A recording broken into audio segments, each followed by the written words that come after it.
노아와 아들들이라는 제목으로 하나님 말씀 공부해보도록 하겠습니다. 오늘 이제 노아 언약인데, 하나님은 6장에서 하셨던 약속대로 노아와 언약을 맺으십니다. 이 언약은 성경에 나오는 가장 중요한 주제 중에 하나라고 볼 수 있습니다. 그래서 언약을 이해하지 못하면 성경 자체를 이해할 수가 없습니다. 그래서 성경을 저희가 구약, 신약이라고 하는데, 구약은 옛 언약에 대한 것이고 신약은 새 언약에 대한 것이라고 볼 수 있습니다. 자, 언약이 무엇인가 하면, 언약은 하나님과 하나님 백성 사이에 맺는 매우 친밀하고 아주 특별한 관계입니다. 성경은 구원의 책이면서 동시에 언약의 책입니다. 하나님은 언제나 하나님과 언약을 맺은 언약 백성들을 통해서 구원을 이루어 가십니다. 구약시대의 언약 백성이 누구냐? 바로 아브라함의 후손인 이스라엘 백성들이라고 볼 수 있습니다. 하나님께서 이스라엘 백성들과 언약을 맺으시고 이스라엘을 통해서 이 땅의 구원의 역사를 이루어 가셨습니다. 신약시대에 이제 새 언약 백성들이 나오는데, 새 언약 백성이 누구냐? 바로 예수 그리스도 안에서 하나님과 하나님의 백성이 된 그 교회, 그리스도인들이 바로 새 언약 백성이라고 볼 수 있습니다. 자, 이제 언약의 내용을 보겠습니다. 자, 언약 너무 중요한데, 이 언약이라는 관계는 저희가 이제 결혼, 부부간의 결혼도 언약 관계라고 중에 하나인데, 이 언약이란 관계에는 두 가지 내용이 있습니다. 하나는 하나님 측면에서의 약속이 있고, 또 언약 백성의 이제 책임이 있습니다. 먼저 약속을 좀 보겠습니다. 하나님은 하나님 백성과 언약을 맺으시면서 언제나 언약 백성들에게 복과 관련된 약속을 주십니다. 복을 주시고 어떤 약속을 해주십니다. 이 복은 언제나 하나님의 나라를 건설해 가는 것, 하나님의 통치를 받은 하나님의 백성들이 이 땅에 하나님의 나라를 이루어가는 것과 관련이 있습니다. 그래서 성경에서 복을 받는다라는 것은 이 온 세상을, 열방을 복되게 할 수 있는 어떤 그런 능력과 물질과 그런 힘을 공급받는 것과 관련이 있습니다. 그래서 돈이 많은 것 자체, 건강한 것 자체, 똑똑한 것 자체는 복이 될 수도 있고 저주가 될 수도 있습니다. 하나님 주신 것들을 받아서 다른 사람들을 축복하는 그런 복의 통로로 사용이 되면 이거는 복 받은 게 맞습니다.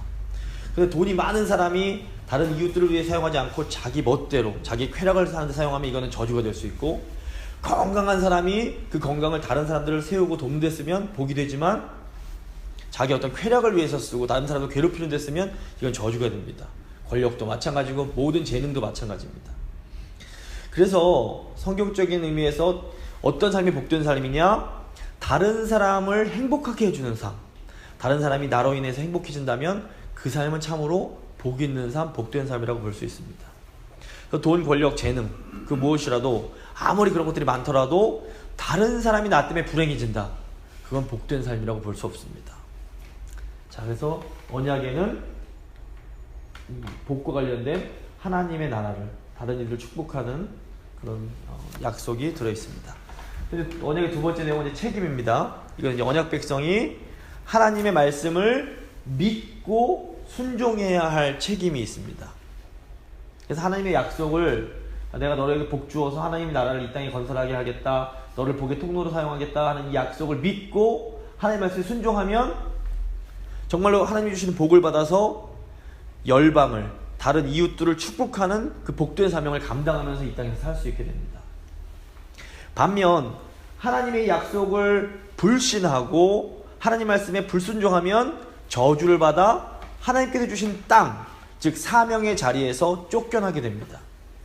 창세기에 보면 아담이 이 복을 받았는데 하나님 불신하고 불순종했기 때문에 하나님 주셨던 땅인 에덴 동산에서 쫓겨나고 결국 홍수로 모든 심판을 받는 것으로 마무리가 됩니다. 이제 오늘 본문에 나오는 노아도 하나님으로부터 이제 또다시 언약을 맺고 복을 받습니다. 생육하고 번성해서 땅에서 이제 충만하라고 이제 복을 받는데, 결국 노아와 후손들이 이제 이제 약속을 받는데, 결국 하나님께 불순종해서 바벨탑을 쌓음으로 땅에서 흩어져 갖고 쫓겨나게 됩니다. 또 이스라엘 백성들도 하나님께서 이제 아브라함뿐만 아니라 이제 시내산에서 복을 받습니다. 그래서 생육하고 번성하고 하나님 나라 이 땅에 세울 수 있는 그런 약속을 받는데, 결국 이스라엘 백성들이 하나님 말씀에 불신하고 불순종함으로 하나님께 주신 그 가나안 땅에서 쫓겨나서 유배를 가게 됩니다. 성경의 패턴이 똑같습니다. 이제 성경의 언약들을 한번 보겠습니다. 에베소서, 야고보서, 에베소서입니다. 에베소서 2장 12절에서 13절을 보시면 이런 말씀입니다. 그때의 너희는 교회를 향한, 에베소 교회를 향한 말입니다. 이방인들을 향한 말씀. 그때 너희는 그리스도 밖에 있었고 이스라엘 나라 밖의 사람이라 약속의 언약들에 대하여는 외인이요 세상에서 소망이 없고 하나님도 없는 자이더니 이제는 전에 멀리 있던 너희가 그리스도 예수 안에서 그리스도의 피로 가까워졌느니라. 무슨 말이냐면 이방인들이 과거에는 언약 밖에 있던 사람들인데 이제는 그리스도로 인해서 언약 안으로, 새 언약 안으로 들어올 수 있게 되었다라는 말입니다.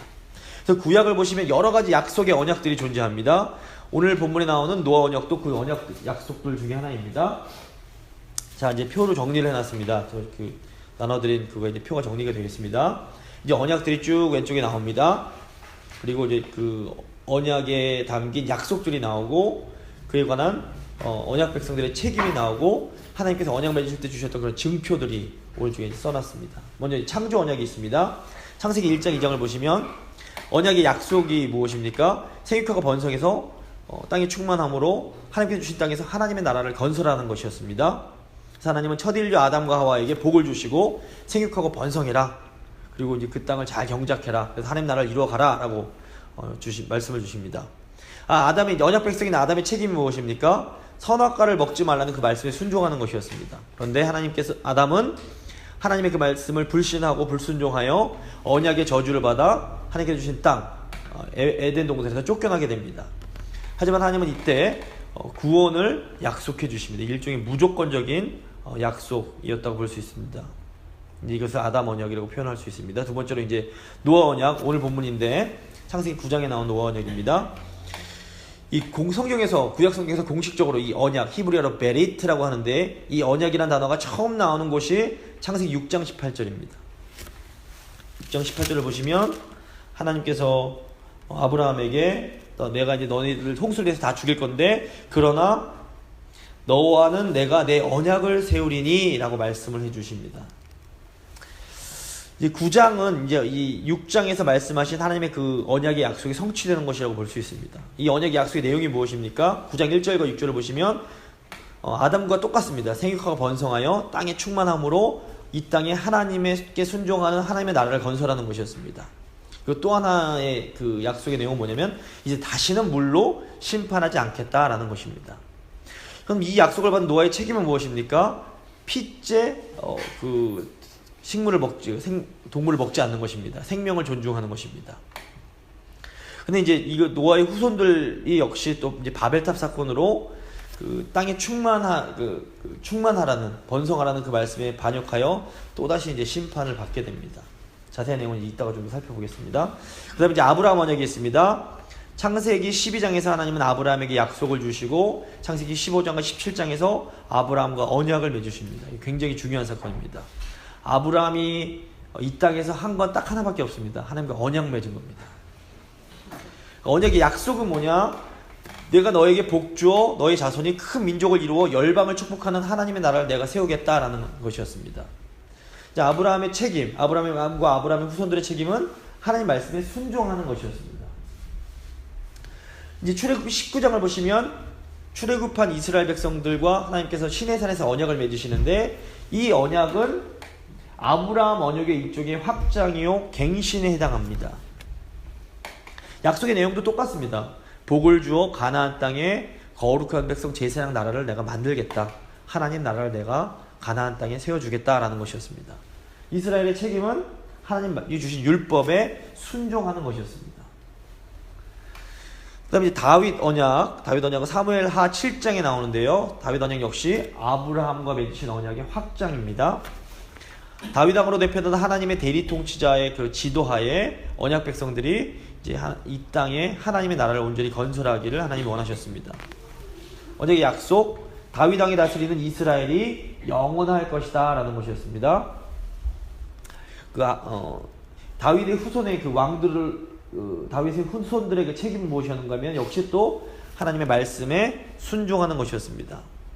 그래서 다윗 왕의 통치를 받은 아브라함의 후손들, 즉 이스라엘 백성들은 하나님의 약속을 믿고 순종하기만 하면 하나님께서 주시는 복을 받아서 열방을 축복하고 열방을 구원하는 복된 사명을 감당할 수 있었습니다. 하지만 아브라함의 후손인 이스라엘 백성들이 불순종하여 하나님의 심판을 받고 하나님께서 주신 땅에서 쫓겨나게 됩니다. 하지만 이때 하나님은 구약의 선지자를 통해서 새 언약을 약속해 주십니다. 에스겔서와 예레미야서에 나오는 새 언약. 내가 새 언약을 맺겠다. 그래서 이제 새 언약이 있습니다. 이제 새 언약은 예수님께서 이제 새 아담이자 새 노아 또 새 이스라엘로 이 땅에 오셔서 하나님 말씀에 온전하게 순종하심으로 새 언약을 성취해 주십니다. 마태복음 1장 1절 보시면 아브라함과 다윗의 후손 예수 그리스도의 세계라 이렇게 나옵니다. 그래서 예수님께서 아브라함과 다윗의 언약을 이으시는 분이심을 마태가 얘기를 해줍니다. 언약에 담긴 약속이 무엇입니까? 예레미야와 에스겔을 보시면 죄사함을 받고 성령을 받아서 하나님에게 마음으로 순종함으로 이 땅에 하나님 나라를 건설하는 것입니다. 누구든지 이제 예수님을 그리스도 즉 메시아로 믿는 사람들은 그리스도 안에서 새 언약 백성이 될 수 있습니다. 그리고 새 언약 백성은 그 약속대로 죄사함을 받고 성령을 받아 이 땅에서 하나님께 순종하며 살 수 있는 놀라운 특권을 받게 됩니다. 구약 백성들은 성령을 받지 못했습니다. 소수의 사람들만 받았지만 신약의 백성들은 누구라도 예수님만 믿으면 다 성령을 받기 때문에 성령의 도우심으로 말미암아 순종할 수 있게 됩니다. 그래서 이 성령 안에서 하나님의 약속을 믿고 순종하기만 하면 하나님께서 주시는 그 복을 받아 권능을 받아 열방 구원의 사명을 감당할 수 있습니다. 이것이 교회의 특권이요 아주 놀라운 사명이라고 볼 수 있습니다. 이 언약은 제가 이제 기회 있을 때마다 계속해서 반복하고 또 반복해서 완전히 이제 익히실 수 있도록 제가 계속 반복하려고 합니다. 이건 굉장히 중요한 성경을 이해하는 데서 가장 중요한 틀이라고 볼 수 있습니다. 자, 이제 오늘 본문인 노아 언약을 살펴보겠습니다. 노아 언약의 특징이 뭐냐면 언약 대상이 좀 특징이 있습니다. 노아 언약이 특별한 것은 하나님께서 언약을 맺으신 대상이 모든 노아 자손들 아들들 뿐만 아니라 모든 피조물이라는 겁니다. 8절에서 10절 말씀 제가 읽어보겠습니다. 하나님이 노아와 그와 함께한 아들들에게 말씀하여 이르시되 내가 내 언약을 너희와 너희 후손과 너희와 함께한 모든 생물 곧 너희와 함께한 새와 가축과 땅의 모든 생물에게 세우리니 방주에서 나온 모든 것 곧 땅의 모든 짐승에게니라 라고 말씀을 하십니다. 이 말씀은 타락 이전 창조 때에 하나님께서 아담과 모든 피조물과 맺으셨던 창조의 언약과 굉장히 유사합니다. 창세기 1장을 보시면 하나님께서 아담에게 복 주시기 전에 먼저 모든 피조물들에게 복을 주십니다. 그래서 이 노아가 지금 하나님의 복을 받아서 이 땅에 새롭게 하나님의 나라를 건설해야 할 사명을 감당하는 일종의 새 아담이라는 것을 지금 보여줍니다. 이것이 창세기 1장에서 하나님께서 아담을 축복하시고 아담에게 하셨던 약속과 굉장히 유사합니다. 그래서 아담 안에서 모든 인류가 그리고 모든 피조물이 하나님과 언약을 맺었습니다. 또 이제 홍수 후에 제가 이제 지난주에 말씀드렸지만 홍수는 그 역창조, 창조가 무효가 되는 것이었는데 다시 새롭게 창조하신 다음에 이제 노아라는 다시 새로운 인류 안에서 새롭게 모든 인류가 하나님과 언약을 갱신하게 됩니다. 자, 이제 언약에 담긴 약속을 보겠습니다. 두 가지가 있는데 하나는 생육과 번성입니다. 이건 9장 1절 생육하고 번성하여 땅에 충만하라. 생육하고 번성하여 땅에 번성하라. 이게 아담에게 주셨던 약속이면서 하나님의 나라 이 땅에 하나님 말씀에 순종함으로 문화를 만들고 하나님의 나라를 건설해 가라라는 하나님의 약속입니다. 또 두 번째 약속이 특별한 약속이 있었는데 이것은 물로 심판하지 않겠다라는 약속입니다. 베드로 전설을 보시면 이제는 물로 심판하지 않고 불로 심판하시겠다고 말씀하시는 내용이 나오는데 다시는 모든 생물을 홍수로 멸하지 아니할 것이다. 땅을 멸할 홍수가 다시 있지 아니하리라. 영원한 언약이라고 하시면서 무조건적인 약속을 허락해 주십니다. 이 언약의 약속에 대한 증표가 있었는데 그 바로 이제 무지개입니다. 내가 내 무지개를 대대로 세우는 영원한 언약의 증거는 이것이다 내가 내 무지개를 구름 속에 두었나니 이것이 나와 세상 사이의 언약의 증거니라 라고 말씀하십니다. 이제 이 약속은 무조건적인 약속이기 때문에 인간의 어떤 책임이 있지 않고 하나님께서 내가 할 거야 약속해 주신 것이기 때문에 이건 반드시 이루어지는 약속입니다. 그래서 예수님 다시 오셔서 세상의 종말이 올 때까지 이제 홍수 이후의 질서는 계속해서 유지될 것이다 라는 것을 저희가 알 수 있습니다. 그래서 홍수 때문에 우리 또 망하면 어떡하지 이렇게 걱정할 필요 없습니다. 하나님께서 홍수로는 멸망시키지 않겠다 라고 분명히 말씀을 해주셨기 때문입니다.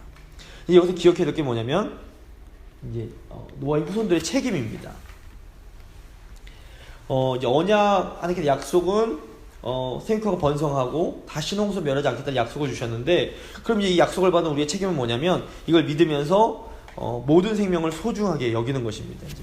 그래서 그 피째 먹지 말라는 이 말씀이 생명을 소중하게 여길 것을 말씀하신 건데, 이제, 노아 안에서 아담 안에서 모든 인류가 하나님과 언약을 맺었던 것처럼 노아 안에서 모든 인류가 또 하나님과 언약을 맺은 것이기 때문에 이거는 모든 인류가 하나님 앞에서 이 책임을 똑같이 갖습니다. 이게 뭐냐면 이제 다른 사람의 생명을 함부로 죽이는 사람은 자기 자신의 생명으로 그 대가를 치러야만 됩니다.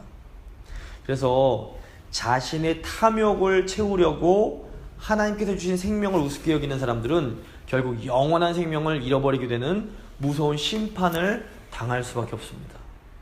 아주 정의로우신 하나님의 무서운 경고라고 볼 수 있습니다. 그래서 기독교만큼 이 인간을 포함한 생명을 소중하게 여기는 종교가 없습니다. 그래서 생명이 아주 소중한 것을 하나님께서 말씀해 주고 계십니다. 그래서 언약의 원리는 언약을 맺는 그 대표 한 사람 안에서 다른 모든 사람들이 함께 그 언약에 동참하는 것입니다. 그래서 우리가 새 언약을 성취하신 예수 그리스도 안에서 그 새 언약의 약속에 동참할 수 있는 것도 이 언약의 원리 덕분입니다. 그러니까 아담이 하나님과 언약을 맺었지만 아담 안에서 모든 인류가 하나님과 언약을 맺은 것이고, 노아와 노아의 자식들이 하나님과 언약을 맺었지만 노아 안에서 모든 인류가 하나님과 언약을 맺은 것입니다. 예수님이 십자가에서 죽었는데 우리가 무슨 상관이야? 상관이 있습니다. 예수님께서 언약을 성취하셨는데 우리가 예수님 안에서, 예수님을 믿는 모든 사람은 예수님 안에서 그 혜택을 볼 수 있게 되는 겁니다. 이게 언약의 원리입니다. 그래서 그 육체적, 물리적 차원에서 우리와 세상의 모든 피조물들은 노아 안에서 다시는 홍수 심판을 당하지 않을 거라는 약속을 받게 됩니다. 이제 영적인 차원에서 그리스도인들은 예수님 안에서 다시는 영원한 심판을 받지 않을 거라는 약속을 받았습니다. 굉장히 중요한 겁니다. 저희가 이 약속을 가지고 있는 사람들입니다. 이게 이제 노아 언약이 나타내는 의미고요. 이제 다음 더 나가서 이제 노아의 세 아들의 관련 본문을 좀 생각해 보겠습니다. 새 아담 노아라고 제목을 썼는데요. 노아가 홍수 이후에 나오는 노아 이야기는 첫 인류인 아담과 하와의 이야기가 매우 흡사합니다. 또 표를 하나 적어드렸는데, 자, 일단 한 공통점이 5개 정도 나옵니다. 아담과 노아 모두 새로운 인류의 기원입니다. 첫 사람 아담과 하와가 에덴 동산에서 살기 시작했습니다. 이거 비슷하게 홍수에서 구원을 받은 새로운 인류인 노아와 그의 가족들이 새로운 땅에서 새로운 삶을 시작하게 됩니다. 두 번째로 아담과 노아 모두 하나님으로부터 복을 받고 언약을 맺습니다. 하나님은 아담과 하와에게 하셨던 것처럼 노아와 그 아들들에게도 복을 주시며 생육하고 번성하여 땅에 충만하라고 명령하시고 언약을 맺어주십니다. 또 세 번째, 아담과 노아 모두 하나님으로부터 생명을 유지할 수 있는 음식을 허락받습니다. 아담과 하와가 선악과를 제외한 동산의 모든 열매를 먹을 수 있었고, 노아와 아들들은 피를 제외하고는 모든 동물들을 먹을 수 있게 됩니다. 또 네 번째로 아담과 노아 모두 농사를 지음으로 문화를 일구어 갑니다. 아담과 하와가 에덴 동산을 경작했듯이 오늘 본문을 보시면 노아는 이제 포도원을 경작하게 됩니다. 또 다섯 번째로 안타깝게도 아담처럼 노아도 죄를 짓습니다. 아담은 에덴 동산의 선악을 알게 하는 나무의 열매를 먹고 벌거벗게 됩니다.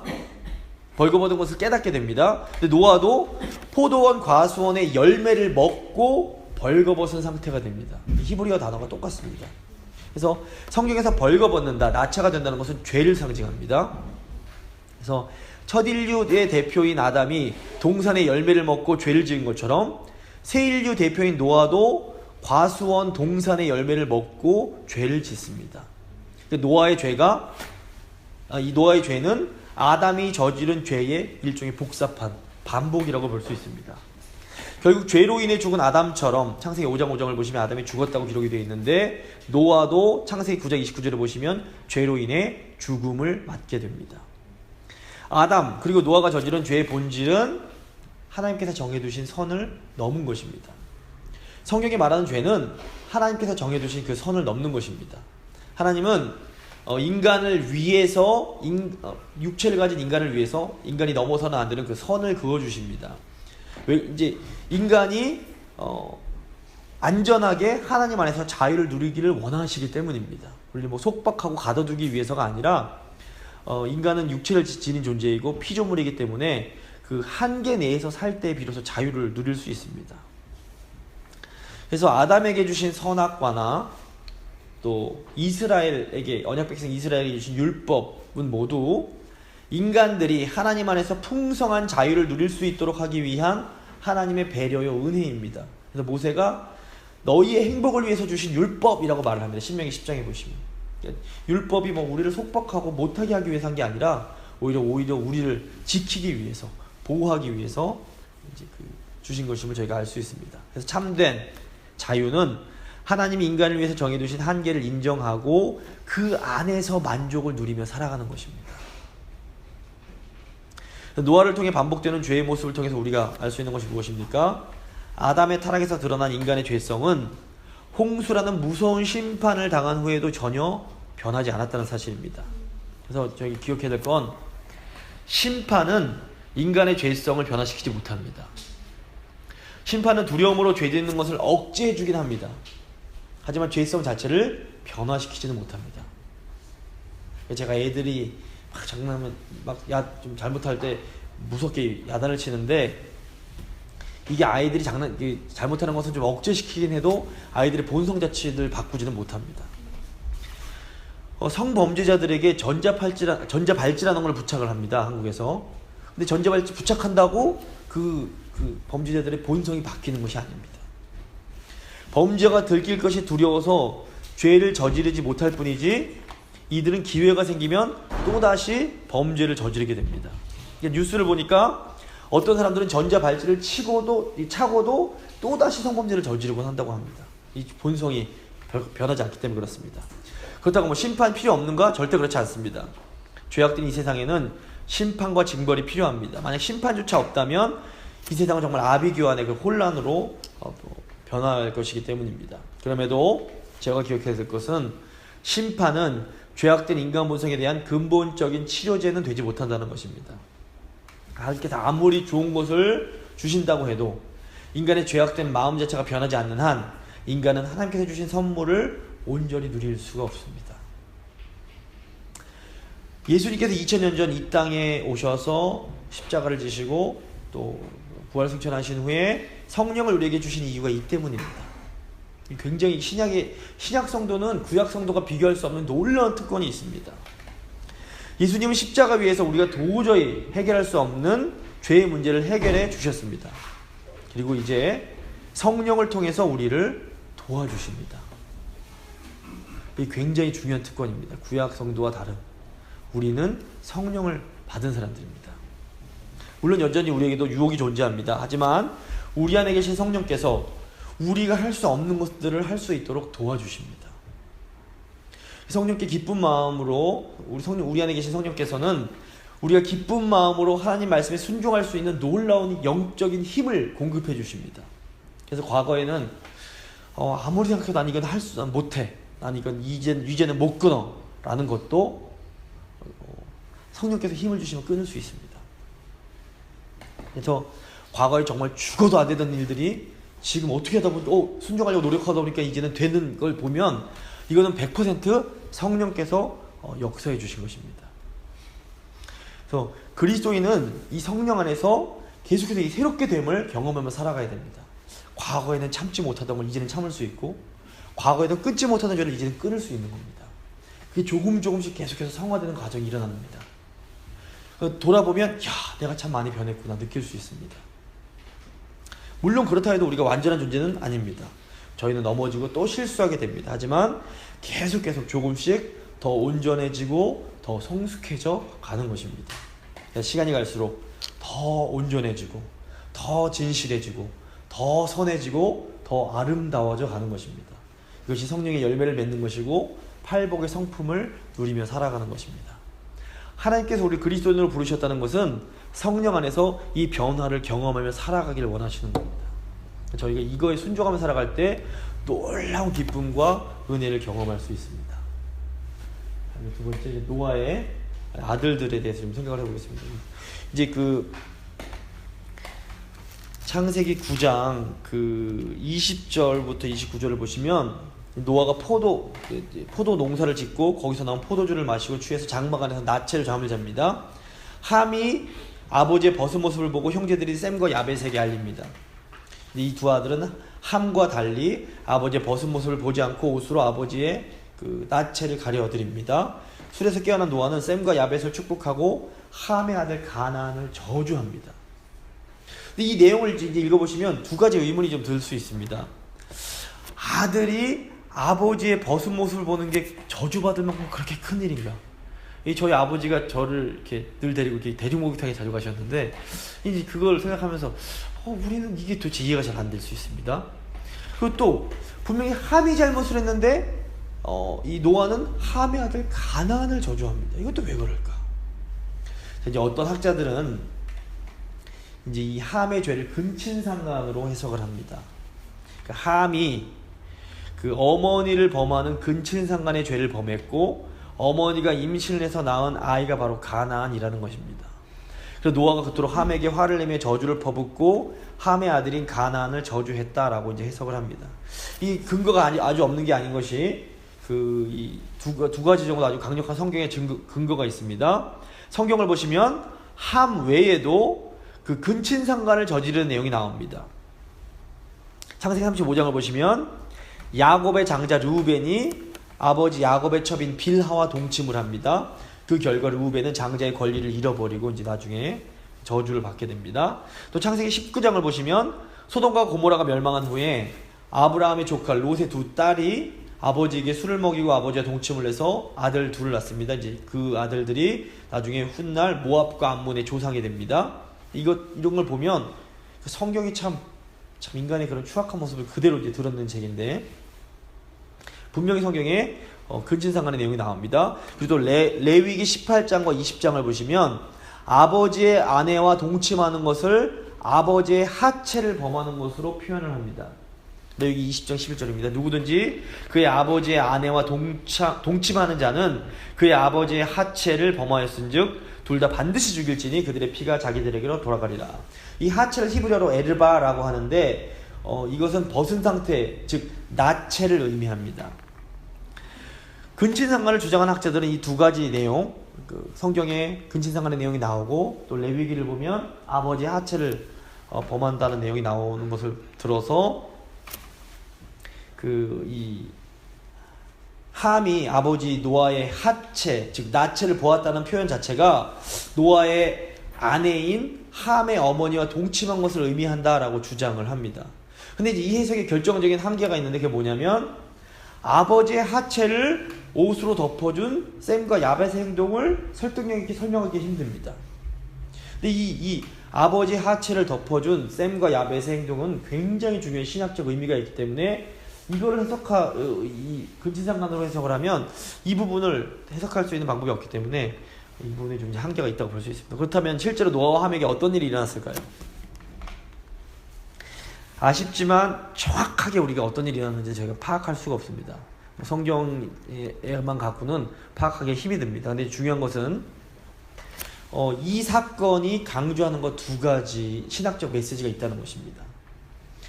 이 노아와 아들들 사이에 일어난 이 사건은 첫 번째, 인간의 죄를 굉장히 강조합니다. 그리고 두 번째, 인간의 죄를 덮으시는 하나님의 그 크신 은혜를 강조합니다. 먼저 이제 인간의 죄와 하나님의 은혜를 좀 살펴보겠습니다. 오늘 본문은 홍수 심판 이후에도 아담이 저지른 그 인간의 죄가 계속해서 이어지고 있음을 보여줍니다. 이 함이 저지른 죄를 보면 아담과 하와가 저질렀던 죄와 굉장히 유사합니다. 자, 아담과 하와는 선악과를 먹고 서로가 벗었음을 깨닫게 됩니다. 근데 노아는 포도주를 마시고 벗었을 때에 아들 함이 그 벗었음을 보게 됩니다. 그러니까 다 포도주 선악과 그 열매, 포도주 열매 연결이 되고 벗었음을 보게 되는 그런 연결점이 있습니다. 이 두 상황 모두 다른 사람에 의해서 발가벗음, 즉 죄가 드러나는 공통점을 갖고 있습니다. 특별히 하체, 이 나체라는 단어는 성경에서 죄를 상징합니다. 피가 항상 생명을 상징하는 것처럼 하체란 단어는 영어로 nakedness, 그 벌거벗음, 나체라는 이 의미인데 이건 언제나 죄를 의미합니다. 그래서 성경을 보시면 출애굽기나 레위기나 보시면 하나님 앞으로 나아가는 사람은 절대로 하나님 앞에 하체를 드러내 보이면 안 되었습니다. 출애굽기 20장 26절 보시면 너는 친교로 내 제단에 오르지 말라 내 하체가 그 위에서 드러날까 함이니라. 특별히 제사장이 하나님 앞으로 나아갈 때 반드시 이 하체를 가리는 속옷을 입어야만 했습니다. 출애굽기 28장을 보시면 이제 그들은 이제 그 제사장을 의미하는데 배로 속바지를 만들려고 하고 하체를 가리게 합니다. 그래서 이 거룩하신 하나님 앞으로 나아갈 때에는 이 하체를 드러내지 말라는 것은 하나님 앞에 나아갈 때 죄를 드러내면 안 된다는 의미입니다. 죄를 가진 채로 하나님 앞으로 나아가면 죽을 수밖에 없기 때문입니다. 타락한 아담과 하와가 하나님이 부르실 때 두려워하며 자신들의 나체를 숨겼던 이유가 그 이제 하나님 앞에 죄를 드러내면 죽기 때문이었습니다. 또 하체를 본다라는 표현은 특별히 가나안의 그 종교적 음행을 상징하는 단어입니다. 이 하체를 본다라는 표현은 출애굽한 이스라엘 백성이 이제 곧 정복해 들어가야 할 그 가나안 땅에 살던 사람들이 행했던 종교적 음행을 묘사할 때 사용되는 단어입니다. 그래서 모세가 이 창세기도 썼지만 레위기, 민수기, 신명기 다 썼기 때문에 이 모세가 이 단어를 쓸 때에 이제 이 똑같은 단어를 사용했습니다. 레위기 18장에서 보시면 그 하체를 범치 말라는 이 표현이 굉장히 많이 반복이 됩니다. 대표적으로 6절 8절만 보시면 각 사람은 자기의 살부치를 가까이 하여 하체를 범하지 말라. 또 내 어머니 하체를 보도 아버지 하체니 너는 범하지 말라. 그런 어머니인즉 너는 그의 하체를 범하지 말지니라. 이제 이게 누굴 향해서 했던 거냐면 이런 일들을 정복해 들어갈 가나안 사람들이 저지르고 있었습니다.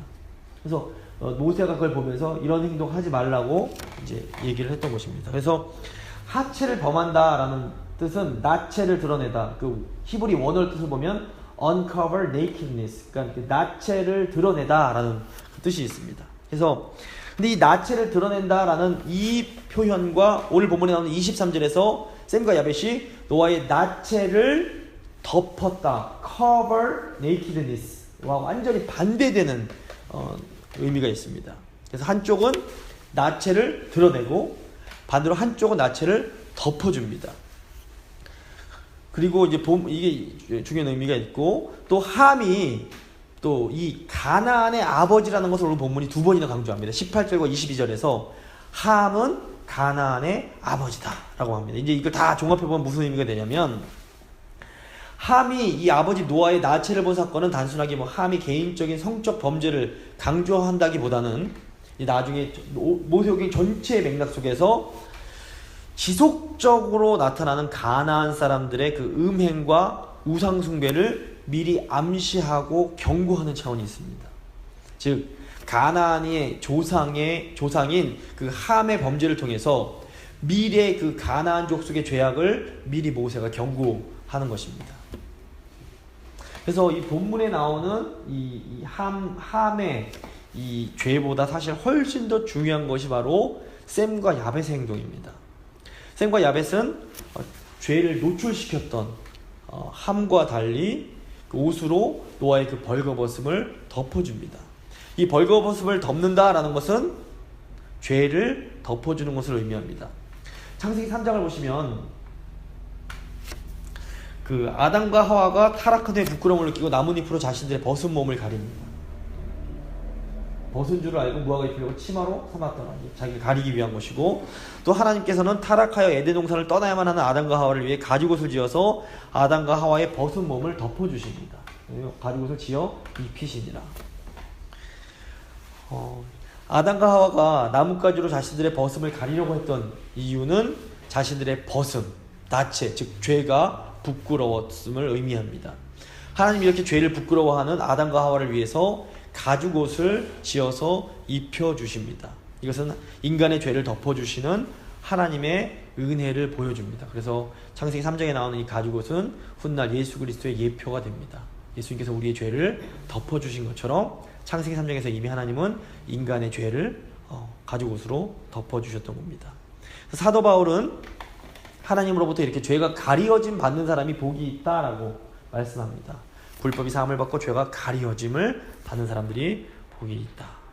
그래서 창세기 이 9장에 나오는 이 노아 사건은 인간의 그런 죄를 아담부터 이어지는 그 죄가 여전히 지속되고 있음을 강조하고, 또 훗날 그 가나안 그런 족속들의 그 죄를 또 미리 이렇게 암시해 주는 동시에 하나님께서는 은혜의 하나님은 이 죄를 덮으시는 은혜로운 하나님이심을 강조하는 의미가 있습니다. 또 오늘 본문 통해서 이제 저희가 알 수 있는 이 세상에 이제 이 노아의 아들들이 이후에 이제 결국 모든 인류의 선조인데 이 세상에 존재하게 될 두 종류의 인간을 대표한다고 볼 수 있습니다. 첫 번째 부류는 하나님 앞에서 죄를 부끄러워하지 않는 함과 같은 사람들입니다. 이 죄에 대한 부끄러움을 모르는 사람들은 함처럼 죄를 짓는 것을 두려워하지 않고 죄를 지으며 살다가 결국 가나안을 따라 저주를 받게 됩니다.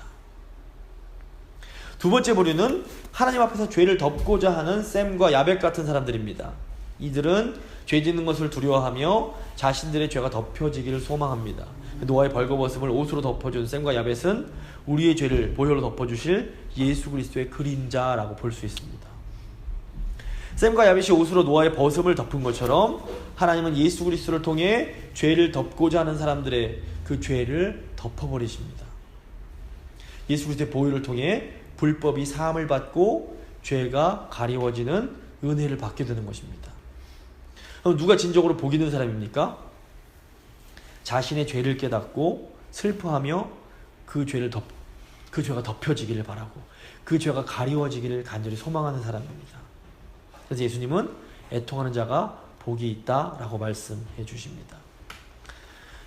그러면 저희가 우리 죄를 자신의 죄를 보고 죄의 심각성을 느끼고 슬퍼하며 애통하는 사람이야말로 하나님 보실 때에는 참으로 복받은 사람임을 저희가 알 수 있습니다. 왜 그렇습니까? 그 애통할 때 하나님께서 그 죄를 덮어주시기 때문입니다.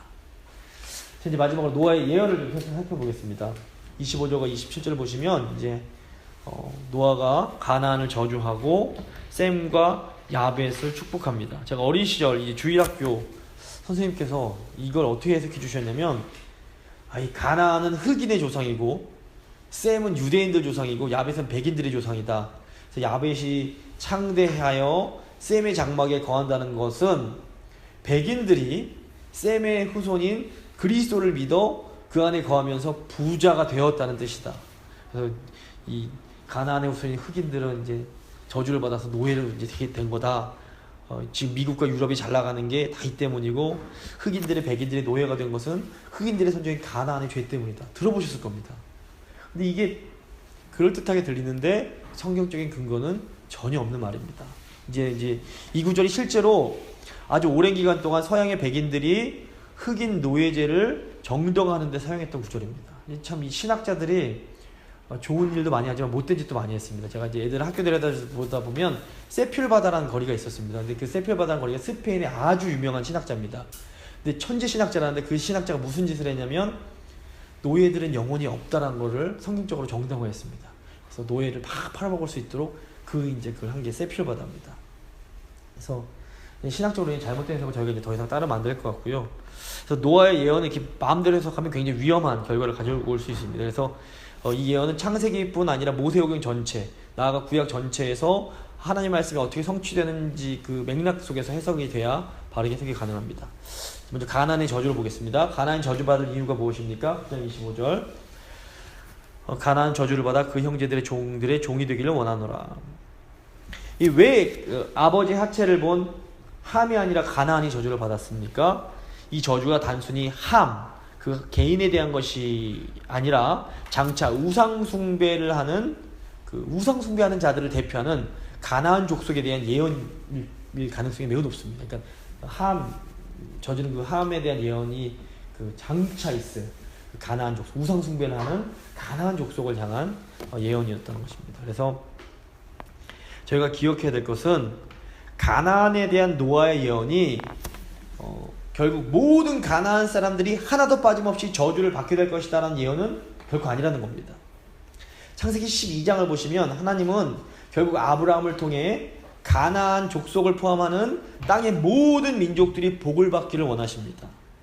이 가나안에 대한 저주는 하나님의 언약이 성취되는 과정 속에서 우상 숭배하고 언약 백성 이스라엘을 대적하는 그 미래 가나안 족속들을 향한 것이라고 볼 수 있습니다. 가나안 족속 중에서도 이 아브라함을 축복하는 사람들은 하나님의 그 언약에 포함되고 하나님의 복을 받을 수 있었습니다.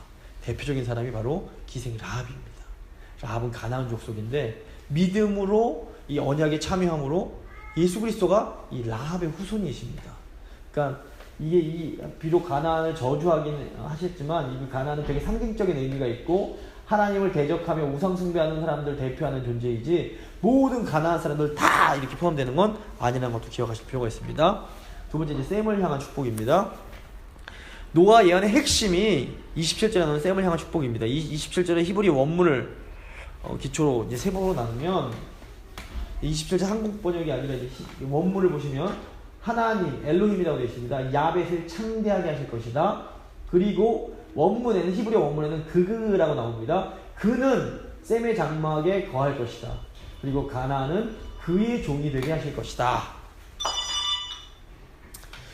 그 개역개정 성경을 보시면 이 두 번째 그를 야벳으로 해석을 해서 야벳이 셈의 장막에 거할 것이다 라고 해석을 합니다. 그런데 최근에 이루어진 연구에 의하면 이 두 번째 행의 그는 야벳이 아니라 하나님으로 해석하는 것이 더 적절해 보입니다. 그래서 결국 노아 예언의 핵심은 여호와 하나님께서 셈의 장막에 거하실 것이다 라는 의미가 됩니다. 이게 무슨 의미가 있냐면 여호와 하나님께서 언약을 이어갈 이 셈의 계통, 즉 여인의 후손의 약속을 이어갈 셈의 이 장막에 거하실 거라는 의미입니다. 그래서 이 셈에 대한 예언은 나중에 나오는 10장에 그 나오는 계보를 통해서 점점 더 성취되어 가다가 12장 아브라함을 통해서 더 분명하게 성취가 됩니다. 그래서 하나님께서 셈의 장막에 거하시고 아브라함의 후손, 그러니까 아브라함에게 이제 그 언약이 이어지고 결국 다윗과 예수님까지 이어지는 그 내용이 여기에 이제 들어 있다고 볼 수 있습니다. 결국 이제 노아의 축복과 저주의 예언이 우리에게 주는 교훈은 이제 두 가지입니다. 첫째, 하나님은 언약의 신실한 분이라는 것입니다. 인간이 아무리 타락해서 죄를 지어도 하나님은 인류와 맺으신 그 약속을 기억하시고 그 언약 가운데 맺은 여인의 후손에 대한 창세기 3장 15절에 나오는 그 여인의 후손에 대한 약속을 끝까지 이루어 가십니다. 이게 저에게는 굉장히 큰 위로가 됩니다. 저희가 아무리 연약해서 개판을 치고 엉망진창으로 살아도 하나님 내가 널 구원할 거야, 내가 너에게 복 줄 거야 라는 약속은 변하지 않는다는 겁니다. 그래서 우리는 하나님께서 예수 그리스도를 보내주심으로 이 노아의 예언이 성취되었음을 잘 알고 있습니다. 두 번째, 이 노아의 예언이 우리에게 주는 교훈은 축복과 저주를 결정하는 것이 결코 어떤 혈통과 가문이 아니라는 것입니다. 셈과 야벳만 노아의 후손이 아니라 함과 가나안도 노아의 후손입니다. 노아의 세 아들들은 온 인류를 대표하는 사람들입니다. 그런데 인류의 죄책과 불순종에 대한 그 셈과 야벳의 반응과 또 함의 반응이 완전히 대조됩니다. 다 하나님의 자녀들이고 노아의 후손들인데 전혀 다른 반응을 합니다. 그래서 요한복음 1장 13절을 보시면 하나님의 자녀가 되는 것은 혈통으로나 육적으로나 사람의 뜻으로 나는 것이 아니라 오직 하나님으로부터 나는 것이라고 말씀하시고 또 고린도서 15장 50절을 보셔도 혈과 육으로는 하나님 나라를 받지 못한다라고 말씀하십니다. 그래서 저희가 어떤 집안에서 태어났느냐는 별로 중요하지 않습니다. 3대째 기독교 집안이다, 제공교회 후손 자랑스럽긴 해도 순교제의 후손이다, 뭐 부모가 목사다, 장로다 이런 것은 하나님 앞에서 전혀 중요하지 않습니다. 죄를 지어서 저주를 받은 함도 노아의 아들이었습니다. 믿음으로 구원받은 셈과 야벳도 노아의 아들이었습니다. 결국 하나님 앞에서 가장 중요한 것은 하나님을 향한 믿음입니다. 창세기 15장 6절을 보시면 아브라함이 하나님을 믿을 때에 하나님께서 이를 의로 여기십니다. 그래서 아까 말씀드렸지만 심지어 저주를 받은 가나안의 후손 중에서도 믿음으로 하나님의 자녀가 된 기생 라합을 보시면 결국 가장 중요한 것이 하나님께서 중요하게 여기시는 것은 어떤 혈과 육, 가문이 아니라 믿음이라는 것을 알 수 있습니다. 자, 오늘 결론을 내리도록 하겠습니다. 언약은 하나님의 약속과 인간의 책임이라는 내용을 가지고 있습니다. 언약 백성은 믿음으로 하나님께 순종할 때에 하나님이 주시는 복을 받아 다른 이들을 행복하게 해주는 복된 삶을 살 수 있습니다.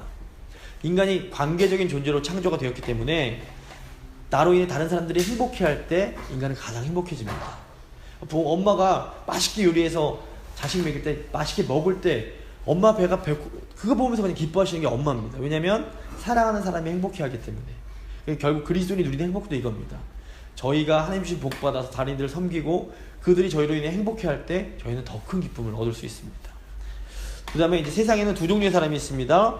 함처럼 죄를 부끄러워하지 않는 사람, 함부로 죄 짓는 사람, 그리고 셈과 야벳처럼 죄를 부끄러워하고 죄를 두려워하고 그래서 덮고자 애쓰는 사람입니다. 세 번째, 하나님은 언약에 신실하십니다. 어떤 혈통, 어떤 가문이냐가 전혀 중요하지 않습니다. 하나님은 그러므로 믿음으로 나오는 자를 그냥 받아주시고 구원해 주십니다. 오늘 함께 나눈 말씀을 기억하시면서 저희를 언약 백성으로 불러주셨는데 이 은혜 감사하시면서 하나님, 저희가 하나님께 책임 다하기 원합니다. 하나님 약속 믿고 순종함으로 하나님 주신 복 받아서 정말 복의 통로로 사용되기 원합니다. 다른 분들이, 우리 가족이, 우리 교인들이, 우리와 함께하는 사람들이 나로 인해서 행복해지고 나로 인해 하나님의 은혜를 경험하고 나로 인해 하나님께 돌아오는 그 복의 통로로 저희가 살기를 소망합니다. 한번 간절한 마음으로 기도하고 제가 기도하고 마치도록 하겠습니다. 기도하시겠습니다.